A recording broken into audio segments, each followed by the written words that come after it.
I falsely accused my best friend and destroyed his life based on a lie. 17 years later, the truth finally came out. What should I do? 17 years ago, I ruined someone's life. Not just anyone, my best friend. The guy who had my back since we were 7 years old. The person who knew me better than anyone else on the planet. And I did it because I believed a lie. A calculated, manipulative lie that I swallowed whole without asking a single hard question, without applying even basic critical thinking, without giving him the benefit of the doubt he'd earned through a decade of friendship. I sit here at 34 years old, looking back at my 17-year-old self, and I barely recognize that kid. I want to grab him by the shoulders and shake him. Tell him to wake up, to think, to question. But I can't. That version of me made choices that can't be unmade, choices that destroyed someone else's entire future. And I have to live with that every single day. His name was Jake. We grew up 3 houses apart on Maple Street, same neighborhood. Same school, same everything. Our moms were friends before we were even born, so our friendship was basically predetermined. We built elaborate forts in his backyard using old sheets and dining room chairs, failed math tests together, and celebrated when we both scraped by with C-minuses. Learned to drive in his dad's beat-up Camry that smelled like old coffee and had a permanent dent in the passenger door from when Jake backed into a mailbox. We were the kind of friends who didn't need to talk to communicate, who could sit in comfortable silence, who showed up for each other without being asked. Jake was the steady one, the calm to my anxious. I was the overthinker, the worrier, the guy who'd spiral about every little thing. Jake would talk me down. Remind me that not everything was a catastrophe, that I could handle whatever was thrown at me. He remembered my locker combination when I forgot it every other week, reminded me about assignments I would have blown off, made sure I ate lunch when I got too stressed about exams. He was just that kind of friend, the ride or die type. If you'd asked me at 16 who I trusted most in the world, the answer would have been immediate Jake. No hesitation, no question, no doubt. He'd earned that trust through years of showing up, through being consistent, through never giving me a reason to question his character or his loyalty, which makes what I did to him even worse. Then junior year happened. Ashley happened. Ashley Martinez transferred in from across the state. Her dad got relocated for work, and she showed up in September like a hurricane. She had this energy that made everyone else in our school seem like they were sleepwalking through life, confident without being obnoxious. Loud, but in a fun way. Completely unapologetic about who she was and what she believed. She wore vintage band shirts from concerts that happened before we were born, ripped jeans, Doc Martens that looked like they'd been through actual combat. She had opinions about everything. Music, movies, teachers, the cafeteria food, local politics, and people listened because she was magnetic in a way most high school kids just aren't. Within 2 weeks of starting at our school, half the student body either wanted to be her or be around her. The popular kids tried to absorb her into their group. She declined, started her own group instead, just picked people she thought were interesting and decided they were her crew now. I was one of them. I still don't know why she picked me. I wasn't particularly interesting. Wasn't an athlete or a straight A student or someone with a defined social status. I was just a regular guy coasting through junior year with his best friend, trying to keep my grades decent enough to get into a state school. But Ashley saw something in me, decided I was worth her time. And when someone that charismatic, that self-assured, that genuinely cool decides you're one of their people, you don't question it. You just feel grateful. Looking back now, with 17 years of hindsight and a lot of expensive lessons learned about human nature, I can see exactly what Ashley was doing. I can see the red flags so clearly they might as well be waving in my face. But at 17, when someone that magnetic pulls you into their orbit, you don't see the warning signs.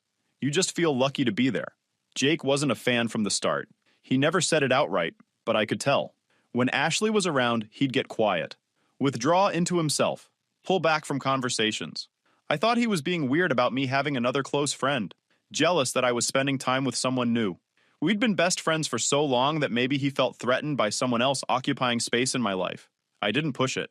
Didn't make a big deal about it. Figured he'd adjust eventually. That he'd see what I saw in Ashley and we'd all become friends. That never happened. Instead, Ashley had thoughts about Jake. Observations. Little comments dropped into conversations that seemed harmless at first. She'd mentioned how Jake was always around, how he wanted to hang out constantly, how he texted me a lot for a guy friend, how some of the things he did seemed intense in a way that wasn't quite normal. She never said anything directly accusatory, just planted seeds, made observations, asked questions that seemed innocent but carried implications. Looking back, I can see the manipulation so clearly it makes me sick. But at the time, I thought she was being observant, caring, looking out for me in a way that showed she paid attention. Those comments stuck with me, burrowed into my brain, started changing the way I interpreted Jake's normal behavior. His regular check-ins became excessive. His wanting to hang out became clingy. His long-standing friendship became suspicious. I started seeing Jake through Ashley's lens, and that lens was designed to make me doubt him. The shift was gradual. So gradual I didn't notice it happening. Jake would text asking if I wanted to grab food after school, and instead of just saying yes like I normally would, I'd wonder why he was asking. Was it normal to want to hang out this much? Ashley had made it seem like maybe it wasn't. Jake would show up at my locker between classes, something he'd done for years, and I'd feel uncomfortable instead of happy to see him, because Ashley had suggested that maybe constant proximity wasn't healthy. I was being reprogrammed, methodically, deliberately, and I had no idea it was happening. The breaking point came at a house party in late October, Tyler Harrison's place. His parents were out of town for some conference, and he decided to throw what became the biggest party of the semester. Word spread fast. By the time Friday night rolled around, it seemed like half the junior and senior class was planning to show up. I wasn't much of a partier, never had been. I'd been to a few over the years, hung around the edges nursing a soda, left early claiming I had homework or was tired. It wasn't my scene too loud, too chaotic, too many people trying too hard to seem cool. But Ashley insisted I come to this one. Really pushed for it. Said I needed to loosen up, have fun. Stop being so uptight and boring. Said everyone was going and I'd regret missing out. Here's where I need to explain something important. I didn't drink back then. Not because I was particularly virtuous or making some grand statement. I just didn't like the taste and didn't see the point. Maybe a sip here or there when someone shoved a cup in my hand, but nothing more than that. I was the designated driver friend, the one who made sure everyone got home safely, the responsible one. That night was different. Ashley kept bringing me drinks. Cups filled with fruity punch that tasted like juice and sugar. She said it was special party punch Tyler's older brother made no big deal, just something to make the party more fun. She kept encouraging me to drink it, kept refilling my cup when I set it down, kept making comments about how I was being boring, how I needed to relax, how everyone else was having a good time and I was just standing there like a statue. I drank those cups because she kept insisting, because I wanted to fit in, because refusing felt like admitting I was exactly as boring as she kept implying I was. I don't know what was in them. Maybe nothing. Maybe just overly sweet punch like she said. But I remember feeling wrong partway through the night. Not buzzed or happy. Wrong. My head started swimming.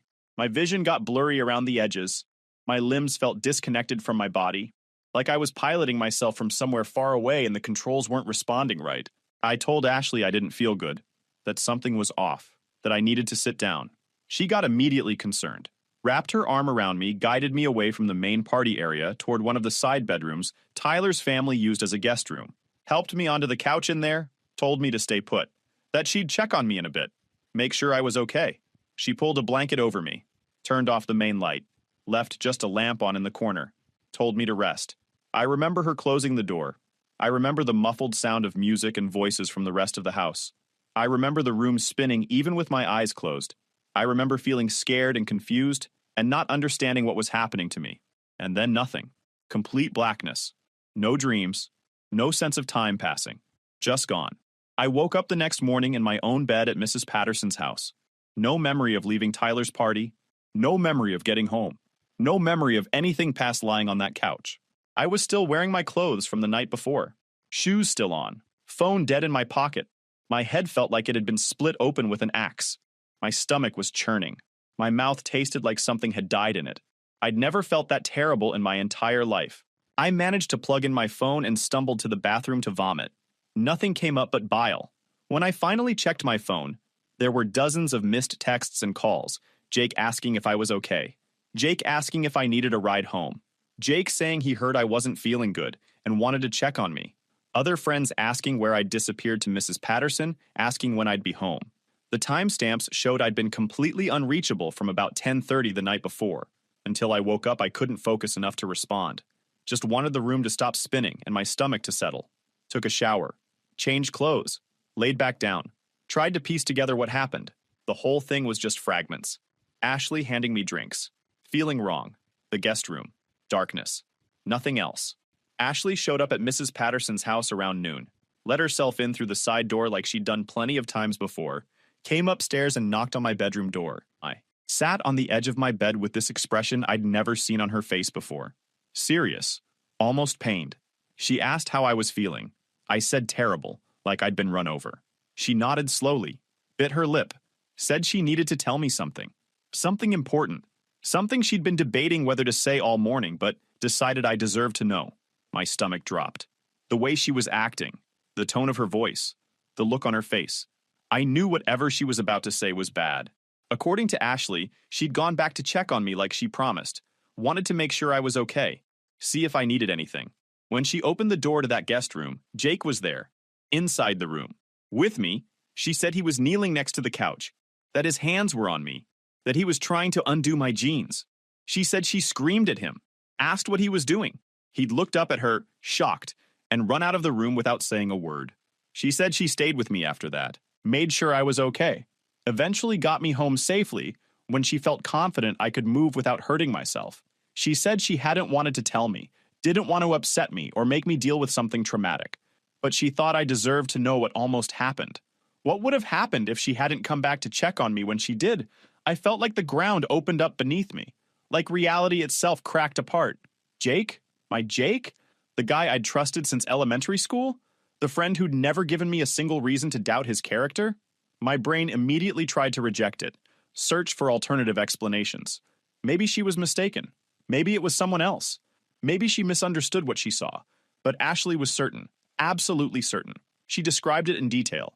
The exact position he was in, the way he was kneeling, the expression on his face when she walked in, the way he'd fled without even trying to explain himself. Why would she lie about something like that? What would she gain? We were friends. She cared about me. She'd protected me. I asked if she was sure it was Jake. She said absolutely. No question. No possibility of error. It was definitely him. I asked if maybe she'd misunderstood what she saw, if maybe there was an innocent explanation. She got this pained expression, like I was hurting her by doubting her, like I was choosing to believe a predator over someone who saved me. She said she wished she was wrong, that she'd been second-guessing herself all night, but she knew what she saw, that if she hadn't walked in when she did, he would have done worse. She put her arm around me, told me how sorry she was that this happened, how brave I was for even listening to what she had to say, how hard this must be, how she'd be there for me no matter what I decided to do. She stayed with me that whole day, ordered food I couldn't eat, put on movies I couldn't focus on, kept reassuring me that this wasn't my fault, that I'd done nothing wrong, that Jake had betrayed both of us. By the time she left that night, I was convinced, completely convinced. My best friend had tried to assault me, had tried to hurt me when I was vulnerable and couldn't defend myself, and I had to do something about it. I need to add context here about my living situation. My parents had moved to Arizona the year before for my dad's job. Big promotion, relocation package, the whole thing. They'd wanted me to come with them, start fresh at a new school for senior year. But I'd begged them to let me stay. Finish high school with my friends, graduate from the school I'd attended since kindergarten. They eventually agreed, arranged for me to stay with Mrs. Patterson. Mrs. Patterson was a family friend, worked with my mom years ago before I was born. They'd stayed in touch. She had a spare bedroom and didn't mind the extra company. She was nice enough, made sure I ate dinner, asked about homework, gave me space to be a teenager. But we weren't close. Not the kind of relationship where I'd talk to her about personal stuff or serious problems. I kept things surface level. She did the same. But I had to tell someone, had to process what Ashley told me with an actual adult who might know what to do. So 2 days after the party, after Ashley had left and I'd spent hours alone with my thoughts, I told Mrs. Patterson, sat at her kitchen table, explained what happened, what I'd been told, how I didn't know what to do with this information. She listened carefully, didn't interrupt, didn't react emotionally, just took it all in with this calm, measured expression. When I finished, she was quiet for a long moment. Then she said if someone had hurt me, I needed to report it, that this was serious, that I had a responsibility to do something about it. She said predators count on victims staying silent, that by speaking up, I might prevent Jake from doing this to someone else. She asked if I wanted her to tell my parents. I begged her not to, said I couldn't handle that conversation right now, that I needed time to process before involving them. She agreed, but said she thought I should talk to the police, file a report, get it on record. She said she'd support me whatever I decided, but that reporting seemed like the right thing to do. Ashley called that night. Asked if I'd told anyone. I said I told Mrs. Patterson. Ashley said good. Said that was brave. That I was doing the right thing. She asked what Mrs. Patterson said I told her about the suggestion to report it to the police. Ashley immediately agreed. Said I shouldn't let Jake get away with this. That he needed to face consequences. That other people needed to know what he was capable of. Looking back, I can see how they both backed me into a corner. How the combination of Mrs. Patterson's adult authority and Ashley's constant reinforcement made it feel like I had no choice. Like reporting was the only morally acceptable option. Like staying silent would make me complicit. But at the time, I genuinely believed I was doing the right thing. I genuinely believed Jake had done this. And I genuinely believed that reporting him was my responsibility. It took me 2 more days to work up the nerve. 2 days of Jake texting me, asking if I was okay, if I wanted to hang out, if something was wrong between us. Each message made me angrier, made me more certain. How dare he act normal after what he did? How dare he pretend nothing happened? How dare he try to maintain our friendship like he didn't try to assault me? I told him we needed to talk, suggested meeting at the park near school neutral territory, public place, somewhere I'd feel safe. He agreed immediately, said he'd been worried about me, that I'd been acting strange and he wanted to make sure everything was okay. The concern in his texts made me sick. The park meeting is burned into my memory with painful clarity, every detail, every word, every expression on Jake's face. It's one of those moments that gets replayed in your mind over and over until you can't tell anymore if you're remembering it accurately or if you've distorted it through repetition and guilt. Jake showed up looking concerned, genuinely worried. He was wearing his usual hoodie and jeans, had his backpack slung over one shoulder, looked exactly like he always did, like my best friend, like someone I'd known my entire conscious life. He walked up with this hopeful expression, like maybe we were about to clear up some misunderstanding and everything would go back to normal. I didn't give him a chance to ease into it, just hit him with it straight out. Said I knew what he did at Tyler's party, that Ashley saw him, that he tried to hurt me when I was vulnerable. The look on his face is something I'll never forget. Confusion first, complete genuine confusion, like I'd just spoken in a language he didn't understand. Then shock as my words registered. His eyes went wide, his mouth opened but no words came out. Then this devastating expression washed over him, like I'd physically stabbed him in the chest, like I'd killed something fundamental between us. He said he didn't know what I was talking about, that he wasn't even at Tyler's party, that he'd been home that night working on his college application essay for Michigan. His voice was shaking. He looked like he was about to cry. Part of me wanted to believe him, wanted to go back to normal, pretend this conversation never happened. But Ashley's voice was in my head, her description of what she saw, her certainty. I didn't believe him. Told him Ashley saw him. That lying made it worse. That he couldn't just pretend it didn't happen, that I couldn't trust him anymore, that our friendship was over. He kept trying to explain, kept saying he would never hurt me, that I had to believe him, that he was home that night. His parents would confirm it. His sister would confirm it. He had proof, time-stamped social media posts, messages sent from his home computer. He could show me everything. Just please believe him. But I didn't. I was so convinced, so certain that Ashley wouldn't lie about something this serious, so trapped in the narrative I'd accepted as truth that nothing Jake said could penetrate it. I told him to stop lying, that I didn't want to hear it, that we were done. Then I walked away, left him standing there in that park, looking like his entire world had collapsed. I didn't look back, didn't let myself hesitate, just walked to my car and drove away, left my best friend behind. Destroyed a decade of friendship in a single conversation based on someone else's words, based on zero evidence, based on blind trust in the wrong person. The next day, I went to the police station with Mrs. Patterson. She insisted on coming with me, said I shouldn't have to do this alone. The officer who took my statement was professional, but clearly skeptical. He asked detailed questions, wanted specifics, exact times, exact details of what happened. I had to keep admitting I didn't remember most of the night, that everything I knew came from Ashley, that I was unconscious or close to it when the alleged assault happened. He asked if I had any physical injuries. I said no. He asked if I'd gone to a hospital or gotten examined. I said no.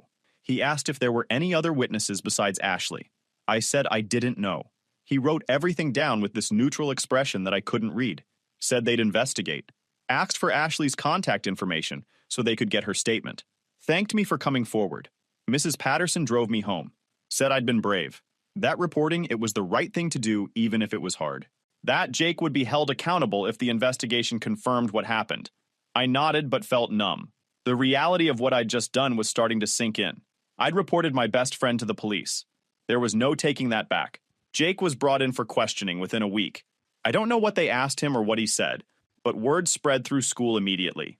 Our school wasn't big, maybe 600 students total. Everyone knew everyone's business. When the police questioned someone from school, everyone finds out the rumors started before Jake even got back to campus. He was suspended pending the investigation. School policy. They said it was to protect the student body and maintain a safe environment, while the authorities looked into the allegations Jake wasn't allowed on school property. Couldn't attend classes, couldn't participate in his extracurriculars, just gone. Erased from daily life like he'd never existed. The rumors grew uglier by the day. People who didn't know the full story filled in gaps with speculation.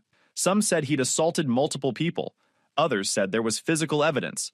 Others claimed eyewitnesses beyond Ashley. None of it was true. But truth doesn't matter much when rumors take hold. Jake's reputation was destroyed before any investigation concluded, before any charges were filed, before any actual facts came to light.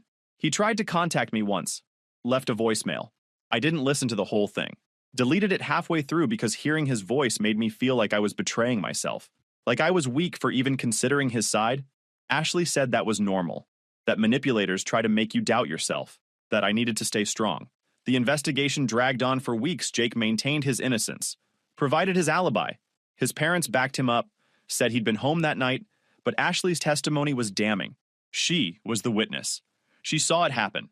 Her word against his. And I'd corroborated that something happened to me that night, even if I couldn't remember it myself. The school didn't wait for the police to finish.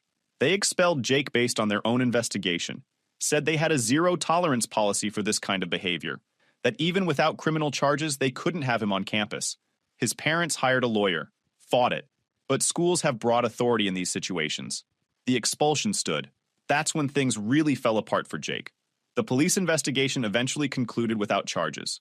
The detective assigned to the case called Mrs. Patterson directly, explained that they couldn't move forward with prosecution, that there wasn't sufficient evidence, that Jake's alibi was solid.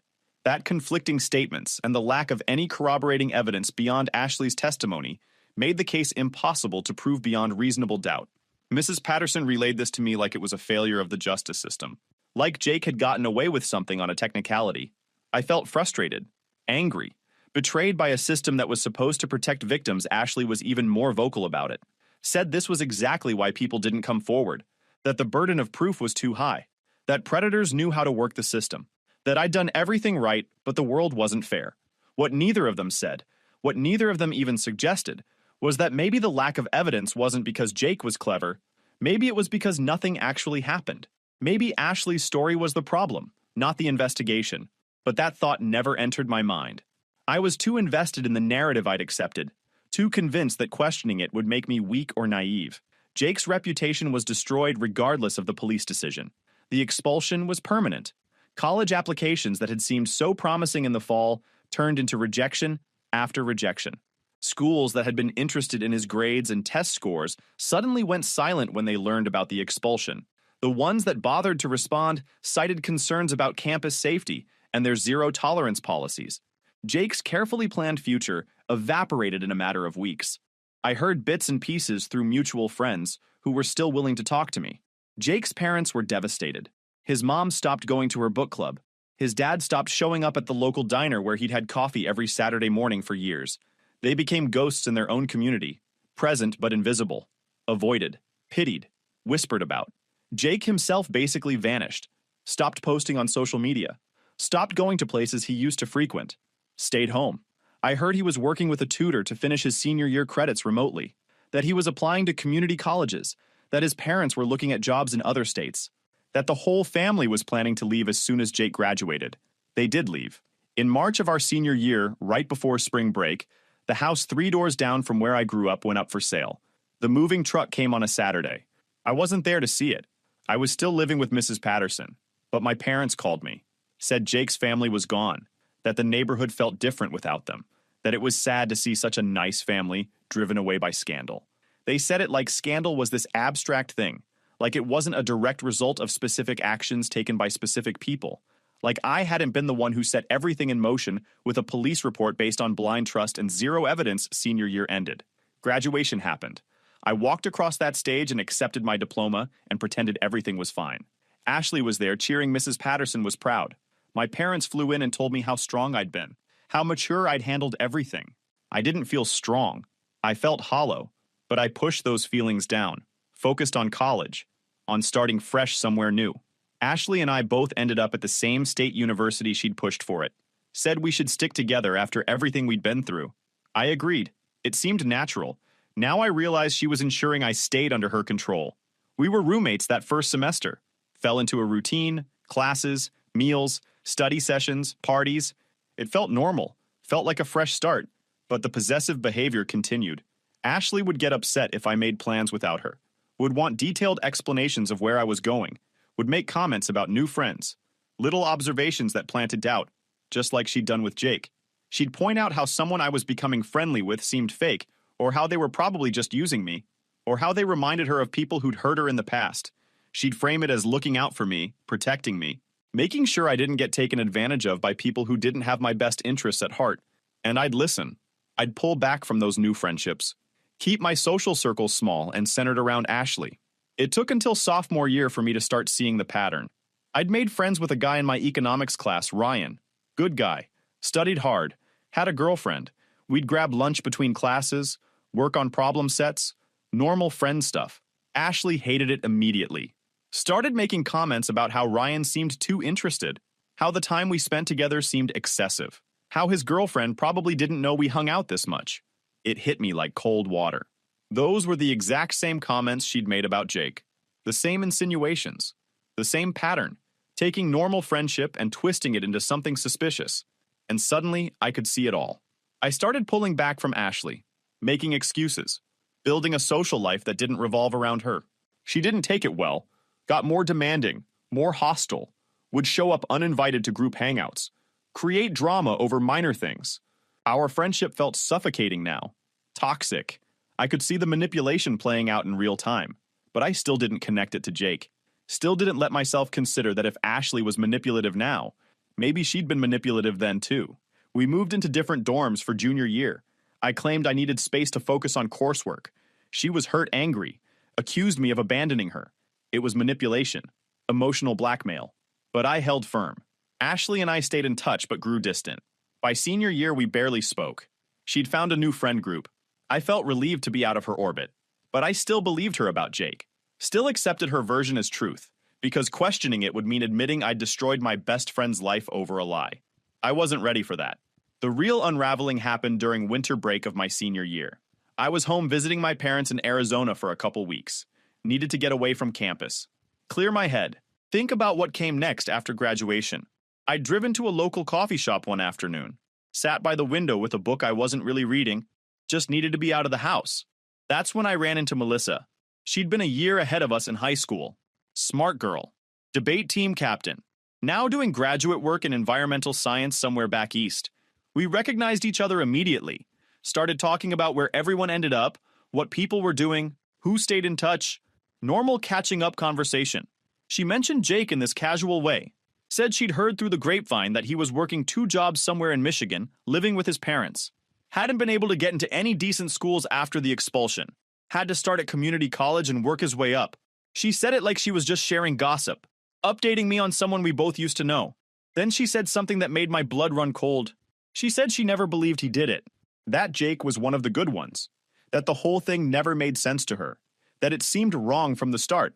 I asked what she meant. She said Jake had posted on social media that night, tagged at his house, time-stamped photos of him working on homework. She'd seen them. She said a bunch of people had seen them before Jake deleted everything after the accusation. She'd always wondered why no one brought it up during the investigation. I felt my stomach drop. Asked her if she was sure. She said absolutely, that she remembered because she'd almost gone to that party, but decided to stay in, and Jake had commented on her post about being boring together.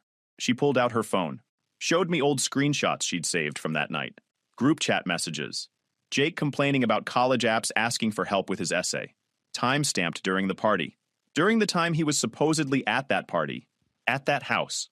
In that room, I drove home in a daze, went straight to my laptop, started digging, old social media archives, cached pages, digital footprints from that night, and there it was.